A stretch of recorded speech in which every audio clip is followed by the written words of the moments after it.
It's related to the beginnings of India as we know it in modern times. 3,000 years ago doesn't sound like modern times, but 3,000 years ago the Aryans, it's widely believed that the Aryans invaded India from northern Europe, and they a non-egalitarian economic system where everybody knew their place in society. Basically, they put themselves at the top. I mean, you probably know your own caste background, but are any of you Brahmins? I'm a low caste Hindu. You're a low caste Hindu? You don't know? You're low caste, right. The Brahmins put themselves at the top, like the kings, and then they put the other different roles down the ladder until they got to the tribal people. And the tribal people, they didn't consider to be part of the caste system at all. Therefore, they were outcast, and they were therefore subhuman. And the reason that they were subhuman is that if you're a lower caste, there's Andrew. How nice. Do you want it with ice or without ice? Oh, I don't know. With ice. With ice. How nice of you. Excuse me. Keep talking. They basically put it into a theology, a Hindu theology, where the Brahmins were made from the head of Brahma, the Kshatriyas, who are the soldier class. But Michael, tell me one thing, how many Hindus do you think read the Manusmriti? The Manusmriti, well they don't know it. Yeah? They don't know it. Sorry? It's only the Brahmins who read it. Thank you very much. It's very kind of you indeed. Thank you. Even amongst the Brahmins, how many Brahmins do you think? I'm not disputing the fact that there is discrimination. I'm not disputing that at all. No, they don't read the Manusmriti, but they know the consequences of the Manusmriti. The consequences of the Manusmriti. It's just that it's become a practice over thousands of years. But the fact of the matter is that it's become a practice now. Yeah. We are earnestly and sincerely trying to get rid of it. Haven't you come across any Indian organizations or Hindu organizations who are trying to get rid of the caste system or don't believe? You won't find any Hindu organisations. Are you sure? I'm absolutely sure, because it's part and parcel of Hinduism. That's the rather sad. So can you name a few Indian or Hindu leaders who support the caste system? Yes. How many? Well, practically everybody supports like it. who? You mean politicians? Are you talking about? Yeah, even politicians. Yeah, who would say that we believe in the caste system and Dalits need to be kicked or kept the way they are. Can you name even a single one, or even spiritual Hindu leaders? Well, yes, I mean I can introduce you to priests, temple priests. No, not temple priests, national leaders. I'm talking about national leaders. Well, you'll find that Manaman Singh is not a supporter. Manaman Singh is not a supporter of the caste system. That's what I'm saying. But when he said untouchability is a blot on humanity, he was roundly condemned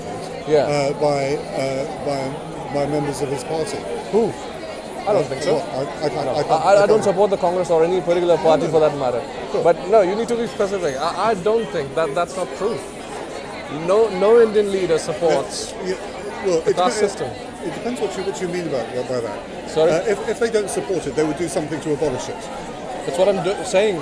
I think people are trying, but it's been there since thousands of years, and it takes time actually. And you might argue that it is taking a long time. Sure, I agree with that. And as you admitted that your Christian church isn't helping either, because then they form their high caste or low caste churches. Well, they did in Ambedkar's time. I mean, it's changed substantially. Even now, it's changed substantially, but even now, absolutely. Yeah. But if you don't support the caste system and you're in a position of leadership, you would actually expect something to change. But you say the change takes a long time. There is no evidence of change from the top downwards. No evidence of change at all. No, there's been no change at all. Well, who's Mayawati then? She's come to power. She is backed by the so-called low caste. She's one person. Well, but she's vastly the exception to the rule. I mean, who was it who said? The Speaker of the Parliament. It's just one person, the absolute exception to the rule. Right. I mean, Gandhi, for all his apparent gentleness, papered over the cracks and called the Dalits what was his term for it? What was Harijan. What does Harijan mean? It means children of God. Yeah. Well, I mean, how ridiculous can you get? Dalits are not allowed into temples. The children of God are not allowed into temples. There are certain temples in India where not all the temples. No, That's misleading. When you say that they're not allowed in temples, that's a sweeping statement, which is not correct. Well, it's a sweeping statement. Yes. Because it is largely correct. No, it isn't. No, I am a low caste Hindu, I'm telling you. Yeah, but how often do you go to India?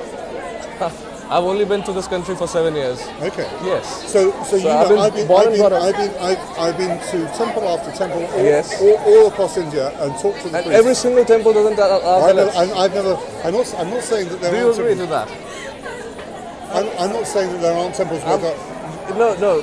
My dispute is that when you say that temples don't allow Dalits, that's a sweeping statement. it is a sweeping statement, and Yes. it is largely true. It's not comprehensively true, because people like you, who have education, Yes. have a lot more freedom than other people. That's why education, English medium education, is absolutely critical for the Dalits. Right, and you never touch the issue. If you go, if you go back into history, the point I'm trying to make is that even till this day, I think it is India's poverty is compounding the problem, isn't it? Don't you think so?